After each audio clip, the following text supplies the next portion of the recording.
नमस्ते।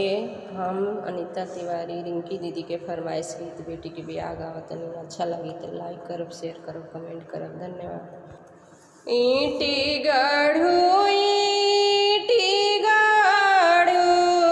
थावई के पूत है यारे, ईटिया ही गाड़ी गाड़ी माला उठाव है यारे, ईटिया ही गाड़ी गाड़ी माला उठाव है। ताही महल सुतिले भुवनेश्वर सिंह राजा है यारे, पंजरे रिंकिया माँ बेनिया डोलावे है। अरे पंजरे रिंकिया माँ बेनिया डोलावे है।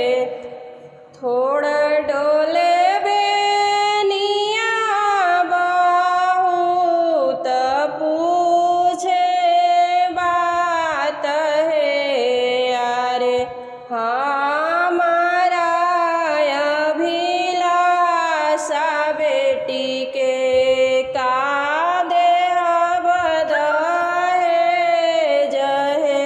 थोड़ा डोले बेनिया बहुत पूछे बात है यारे, हमारा काजल बेटी के का देह बधाए जहे। हंसेले भुवनेश्वर पापा सुन धानी बात है यारे, अपने अभिलाषा बेटी के खूब देबो दहेज है।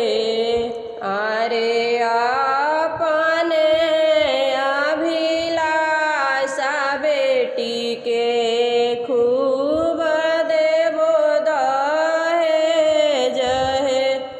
जीप दे